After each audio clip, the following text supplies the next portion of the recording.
बोंधू ज्योतिषी अशोक खरातच्या घृणास्पद कारनाम्यांचा पर्दाफाश झाल्यानंतर काल त्याची तब्बल 7 तास एसआयटीकडून कसून चौकशी करण्यात आली आहे। खरात प्रकरणी तांत्रिक पुरावे गोळा करून मालमत्ता, आर्थिक संबंधांचे पुरावे आणि इतर माहिती एसआयटीकडून गोळा करण्याचं काम हे सुरू आहे। दरम्यान चौकशी दरम्यान कॅप्टन खरात आणि खरातचा ऑफिस बॉय नीरज जाधवमध्ये शाब्दिक खडाजंगी झाल्याची माहिती सूत्रांनी दिली आहे। नीरज जाधव आणि कॅप्टन खरात यांची पहिल्यांदाच एसआयटीकडून समोरासमोर चौकशी करण्यात आली।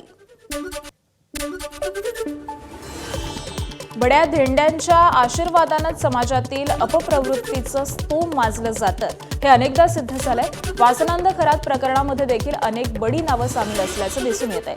त्यामुळे आता जोरदार राजकारण पेटलंय। बोंधू खरातच्या जवळीक महागात पडलेल्या रुपाली चाकणकरांनी आपण निर्दोष असल्याचं सांगितलं, मात्र चाकणकरांविरोधामध्ये असणारी महिला ब्रिगेड मागे हटायला तयार नाहीये। अंधारे आणि ठोंबरे आता चाकणकरांच्या अटकेचा आग्रह धरतायत, तर उद्धव ठाकरे खरातच्या भक्तांवर देखील कारवाईची मागणी करतायत। मात्र ठाकरेंच्या मविया सरकारच्या काळामध्ये खरातच्या संस्थेला दारणा धरणामधून पाणी देण्यात आल्याचं दाखवत सत्ताधारी देखील आक्रमक झाले। दरम्यान शिंदेचे नेते दीपक केसरकरांचे निकटवर्तीय दीपक लोंढेंचं नाव या प्रकरणामध्ये समोर आल्यानं अनेकांच्या अडचणी या वाढण्याची चिन्ह आहेत। त्यामुळे खरातची पाळंमुळं नेमकी कोणाकोणापर्यंत जाऊन पोहोचतात हे पाहणं देखील तितकंच महत्त्वाचं ठरणार आहे। दरम्यान राष्ट्रवादीचे प्रदेशाध्यक्ष सुनील तटकरेंनी या प्रकरणामध्ये कोणाही व्यक्तीला पाठीशी घालणार नसल्याचं स्पष्ट केलंय। तसंच खरात प्रकरणामध्ये सखोल चौकशी करणार असल्याचं देखील त्यांनी सांगितलेलं आहे। त्यांचा काल आयोगाचा राजीनामा जो आला तो आयोगाचा राजीनामा पक्षाने स्वीकृत केलेला आहे।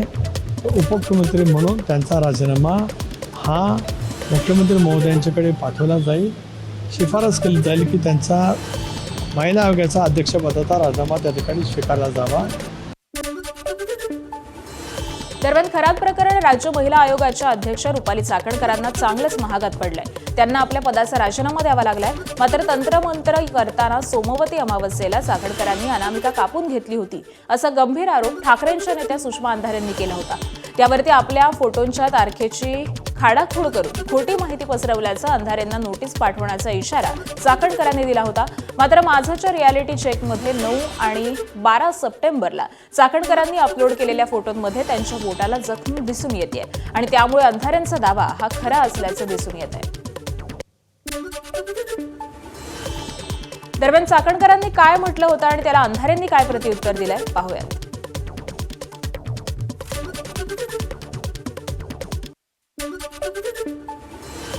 महिला म्हणून ज्या पद्धतीचं सॉफ्ट टार्गेट गेल्या 2 दिवसामध्ये करतात ते अत्यंत चुकीचं आहे।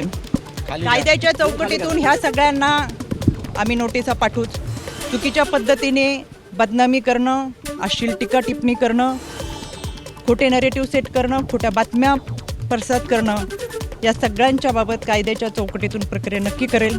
चोर तो चोरांवरून शिरजोर म्हणजे धमकावूनच झालं की बघा आता म्हणजे चला तुम्ही तुमच्या डोक्यावर अटकेची टांगती तलवार आहे।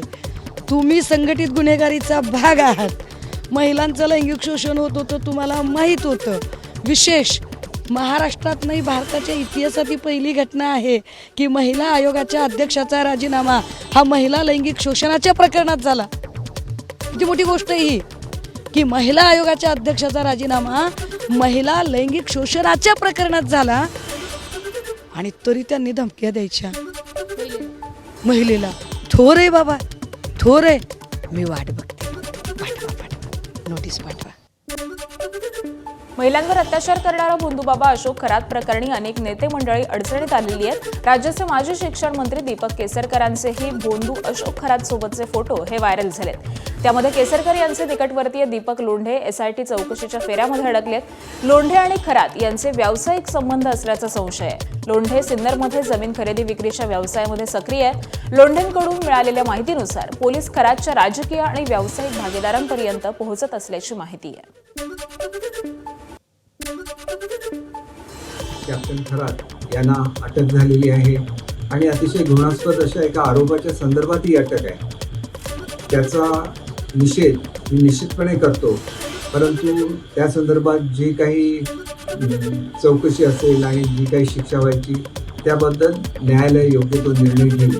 परंतु त्यांच्या ओळखीच्या लोकांना याच्यामध्ये गुंतवणं, त्यांचे फोटो प्रसिद्ध करणं हे अतिशय चुकीची बाब आहे असं मला स्वतःला वाटतं.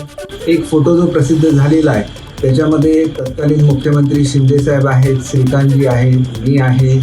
हा जो फोटो आहे तो ईशानेश्वर मंदिराच्यासाठी कॅप्टन खरात हे रस्त्याची मागणी करण्यासाठी मुंबईला आलेले होते, त्यावेळीचा तो फोटो आहे.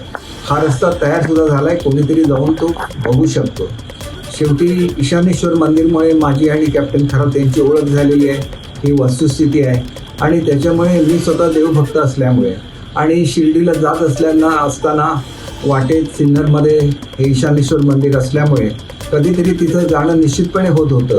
आणि दुसरी गोष्ट अशी आहे की कॅप्टन खरात यांचा ॲस्ट्रॉनॉमीमध्ये चांगला अभ्यास असल्यामुळे माझ्यासारख्या अनेक लोकांची त्यांची ओळख आहे. परंतु यामुळे काही राजकीय जे आरोप केले जातात ते मात्र अत्यंत चुकीचे आहेत. एबीपी माझा, उघडा डोळे बघा नीट.